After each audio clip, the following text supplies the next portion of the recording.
ஸ்ரீ குருபியோ நமக. திருப்பாவை 10ஆம் நாள் பாடல். ஓரடியில் சொல்லும் ஒரு கதை இதோ உங்களுக்காக.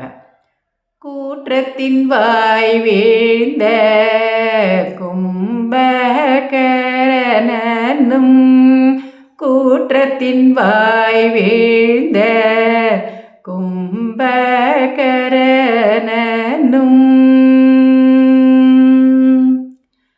அசோகவனத்திலே சீதையை சிறையிட்ட இலங்கை வேந்தன் 10 தலை ராவணன்.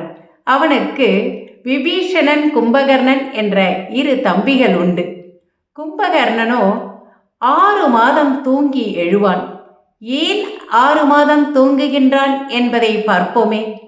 கும்பகர்ணனுக்கு இந்திர பதவியின் மீது ஆசை ஏற்பட்டது. அதனால் பிரம்மாவை நோக்கி தவம் இருந்தான். பிரம்மாவோ அவனது ஆசையை நிறைவேற்ற எண்ணினான். அவனோ இந்திராசனம் வேண்டும் என்று கேட்பதற்கு பதில் இந்திரனுடைய சூழ்ச்சியினால் இந்திராசனம் என்பதற்கு பதிலாக நித்திராசனம் வேண்டுமென்று கேட்டுவிட்டான். பிரம்மாவோ வரத்தை கொடுத்து விட்டான்.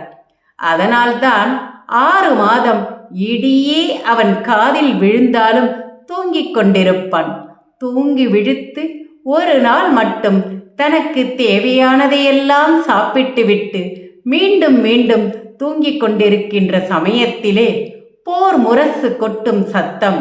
ராமனுடன் ராவணன் போர் புரியும் பொழுது படைகளை இழந்த அண்ணன் ராவணனின் செஞ்சோற்று கடனுக்காக தம்பி உடையான் படைக்கு அஞ்சாதவனாகி உடல் வலிமையுடன் ராமனுடன் போர் புரிந்து அழிந்தான்.